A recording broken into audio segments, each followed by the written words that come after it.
All right, guys, so we're here with Jason. He's the co-founder of Rig Supply. Favorite overland builds of the show here at Overland Expo West. Sweet. So we got a few questions for you because obviously I've seen this thing around for a little while and I love it.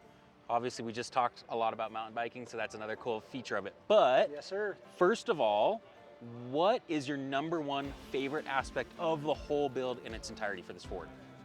I would have to say, that's a tough one, but I would have to say, I just love the actual engine platform. Yeah. I was leery of it, but the 3.5 EcoBoost twin turbo, it's not, it doesn't have the V8 sounds, but it's been so good, so reliable. Yeah.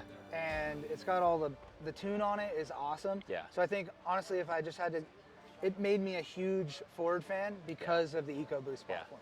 So I remember when I first drove one of these Raptors with the 3.5 in it, and like the speed and the quickness in which it gets up to speed is like mind-blowing, right? It's crazy. And the coupled with the 10-speed trans, oh dude, you're just bulletproof. 10 gear cruising the whole way here, and it's just coming from smaller like Tacomas and stuff like that. That changed the game for me, and then it just trickles down into the cab size. Overall, just the F-150 platform as a base start, Raptor or not, just what they've done, starting with that EcoBoost would definitely have to be my favorite attribute for sure. That's awesome. I love it. I would agree. And I think you already answered the other question that I was going to have, which is why'd you choose this platform? So we kind of already have that, right? With the engine, transmission, totally, the drivetrain on it. Yeah, so. overall, like just I've had multiple platforms, full size and mid size. Yeah. This thing just fit the cab size is huge. Oh yeah, you have plenty of room. Deleted the seats. I have a modular setup to where I can have fridge in there, all that stuff. Yeah. I can put 2 mountain bikes inside the cab. Inside the cab. I'm pretty short. Yeah. Like short guy problems. Hey man. Sleeping pad. I can sleep in the back. So that's so nice.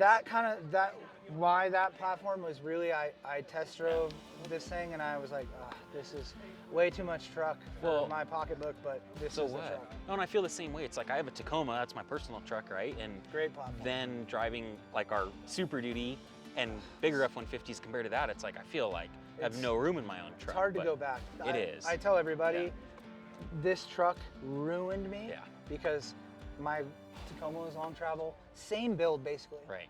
As this truck. So that was the goal here. Yeah. Take my Tacoma long travel build, do it on a full-size Raptor platform. Cool. Yeah. So it was you executed it was a recipe that I had already done and was successful with. So I just scaled it up. Cool. Twin turbos. Still stayed V6, but twin turbos. And dude, heck yeah. I'm a big fan. Yep.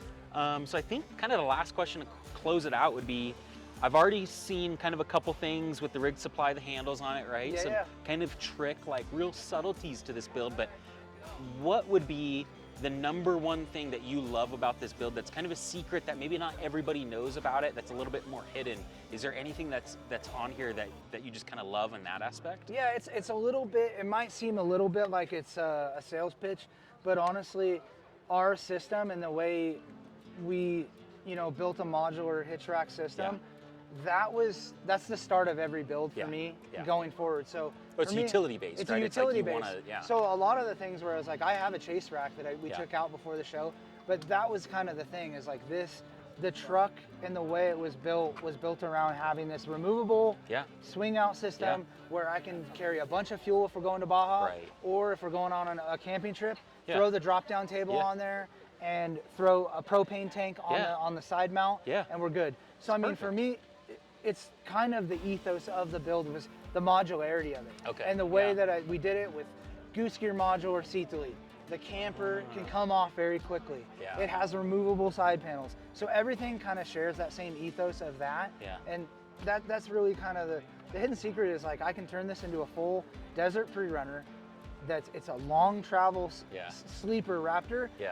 And then I can show up and we can hit full camp mode, multi-state, overlanding trip. That's awesome. And it doesn't sacrifice in any way. I can drive this truck as hard as I do without a camper, without the swing out on here, all that, with the chase rack in the back, as I can with a fully loaded chase rack with a fridge slide on it and everything. So I think it's a lot of that kind of, it's a loaded question. No, of so course, I'm sorry. No, that's okay. But I mean, I think that speaks to kind of the quality of the build itself, right? Because like, if it's maybe a build that isn't as done to the highest quality, right? Right. a lot of people, sacrifice. yeah, there's sacrifices, and people can run it, you know, with fully unloaded. But once you start loading stuff up and you add weight and you add all this different, you start to sacrifice in that area of like, oh, I can't go as fast anymore. Exactly. That was the point of this. Is I was like, that's cool. We're gonna spend a lot more money on valving and the actual shock packaging, and not going too wide. Yeah. Trying to have restraint there of like, I want to be able to fit on trails if I'm in Colorado, or if I'm on the East Coast. Yep. And this thing definitely doesn't fit a lot of places. So she's wide. She is wide. So I had to take a sacrifice of like my wife being comfortable. If I'm bringing friends, if I'm bringing all of our bikes, she has 2 bikes, I have 2 bikes. It needs to be that way. So, you know, long-winded answer, but it's true to the build, and you know, I really appreciate you guys coming by. It means a lot because we do spend a lot of time on it. Everybody has their thing and they're attached to this and the way they do it. So it means a lot for you guys to come by and highlight. Of course. So I appreciate you taking the time. Of course. Heck yeah. Thank you for showing it off, man. I no love problem. it. Thanks, dude. Okay, so next up we are here with Mrs. AJC of Aiden James Customs and her beautiful Jeep JL. So we're gonna dive right into it. Yes. Number one, what is your favorite part about this vehicle? The smiley faces. Okay, perfect. I wanted a happy Jeep, so what else can you do besides put a whole bunch of smiley faces on it? True, and I remember when I came by the shop, what, 3-4 months ago, something like that too. That was the only thing that she wanted, is I had to have the smiley face. That was it. I don't care about anything else other That's than that. it. So that's it. Yep. That's yep. cool. Thank you. Thank you. Okay, second question would be, why did you pick Jeep, or specifically this Jeep, as kind of the platform for the build out versus something else?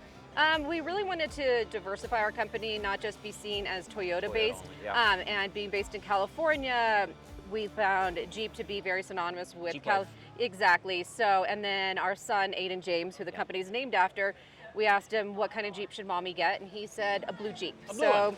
Therefore, really mommy got, mommy got a big blue Jeep, and here we are. That's cool. Okay, obviously, as you can tell, it's super windy, so sorry about the wind, but I did not know that he said about the blue Jeep. That's hilarious. Yes. Okay, final question would be, what's like your one most secretive thing on here about this Jeep that's your favorite? Maybe that most people don't know about or isn't as obvious to the naked eye, like kind of the smiley face covers. So the obvious one is my wheels. That's my favorite thing. But the custom wheels, my KMCs are awesome.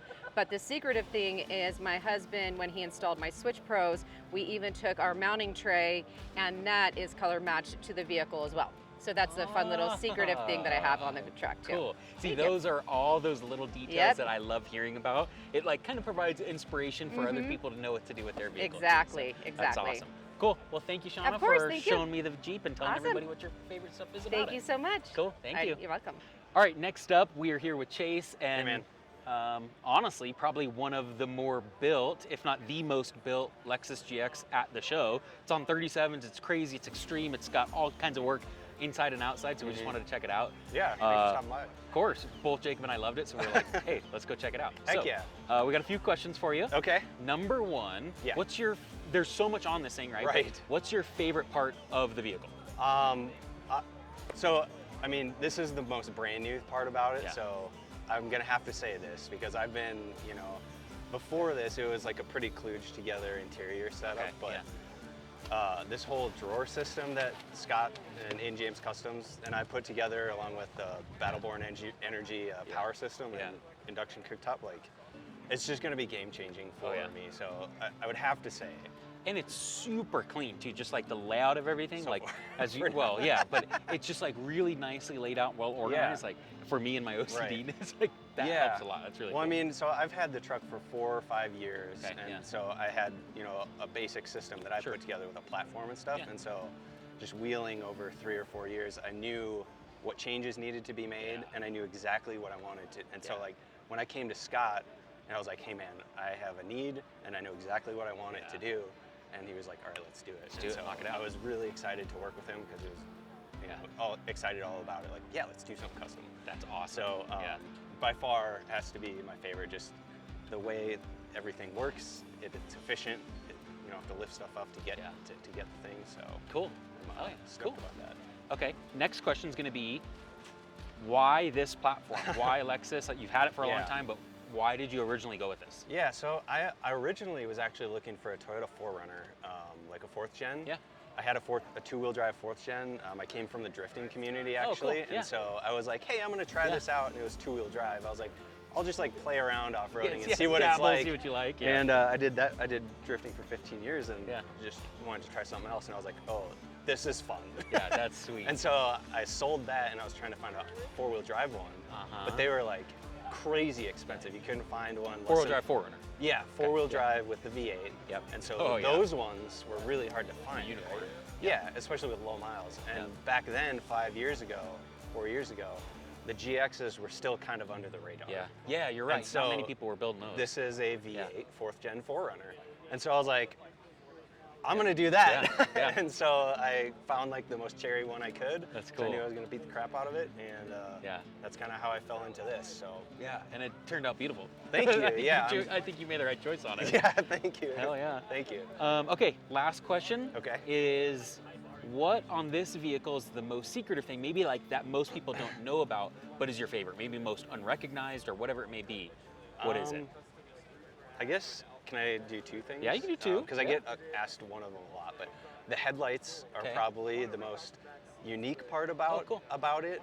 Are they retrofits or are they? They are retrofits from BX Built, but I had them do custom etching in the headlights. Nice. They do a lot of etching, but I did like one. I mean, you kind of got to look, but I did one element of the earth per projector. So there's like earth, wind, fire, and water, right? And wind today. Yeah, exactly. We're getting a full effect of that. But that, I mean, that I was like overlanding and off-road nature, that kind of stuff ties in. Super clever, yeah. Yeah, so that was a lot of people think Avatar. Oh yeah, but sure.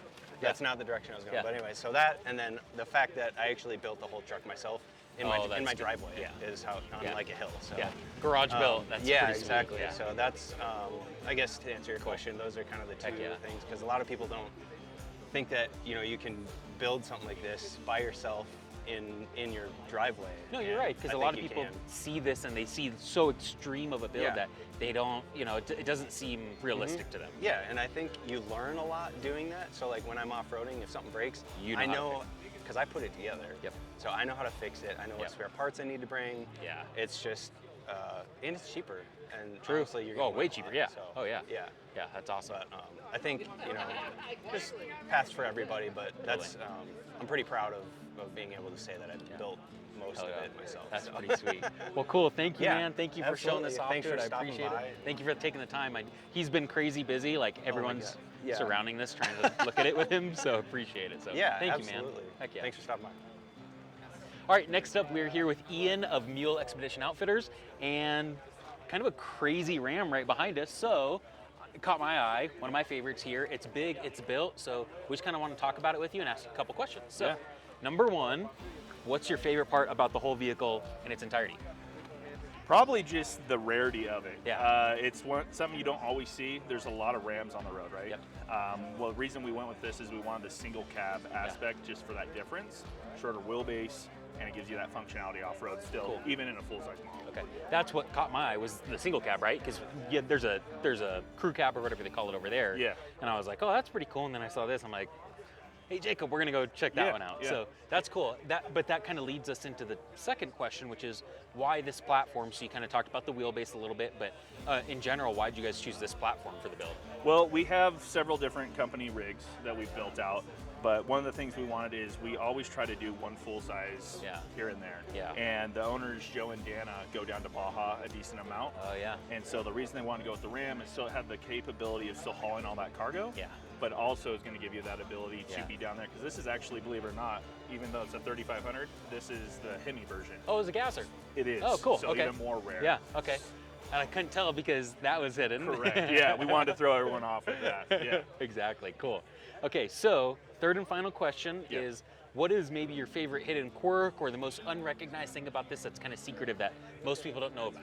Yeah, well, with the MITS alloy system on the back of this, one of the hidden features on it is the trundle drawer that's in the back. Cool. It runs the length of the flatbed, so you can keep all your recovery gear in there, and it gives you just this hidden little box that not everyone knows about. Now, does that pull out from the back of the vehicle or from the side? Correct, so it pulls out from the rear. So you got a lot of extra space in there. Exactly, so you got about 5 feet of drawer.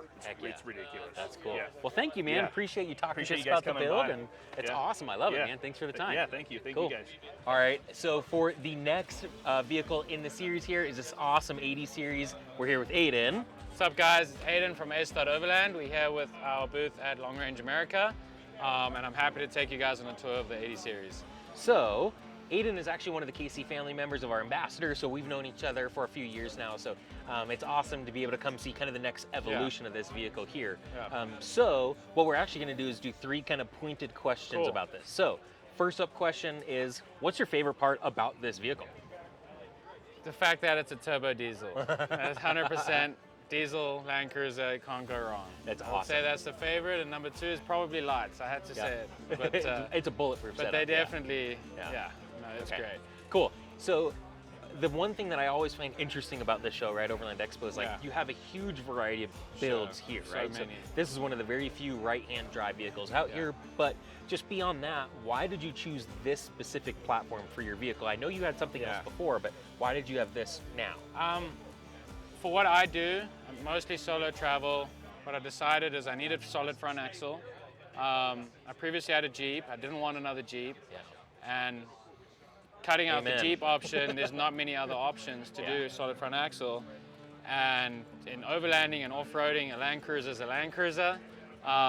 So I had to get a right-hand drive turbo Landcruiser, which is the greatest. And then also just space. There's just so much space. I came from a 2-door, going to a 4-door with much more space. And it's far too big for what I do, but it's a much slower, you know, more universal vehicle than a hardcore rock crawler. Yeah. It's a touring vehicle is what it is. Yeah, and it gives you the space to kind of grow and as your needs change over time. And it's really heavy and it fits a lot of things, but it can handle that weight. It's designed for the weight. It's not running at its limit, which is good. Yeah, it's a great build. No, it's really fun. Okay, last final question is, what's like the one maybe hidden quirk or the one kind of secretive feature that is your favorite that maybe most people don't know about this vehicle of your build? Most people do know about it, but my 12-volt system is pretty crazy. Yeah. I have a lot of power in here thanks to red arc and lithium battery power. But I do have an espresso machine in the back, and I will make my espresso in the mornings. What? It's hidden on the side of the fridge. Tomorrow morning, we'll be here. But we'll have to make some espresso. That's awesome. But yeah, the espresso machine, and then the oven is great. It's just little features that makes you feel like you're at home when you're out camping. Those are all the cool little things. So, well, awesome, man. I love it. Thank you for taking the time to show it to us, and thank you for kind of being a part of the family. Of course, so it's a great family to be a part of, and there's none other that I would rather be a part of. Yeah, so exactly. Always look forward to it. So cool. Well, thank you, brother. So much. Appreciate it, man. You guys.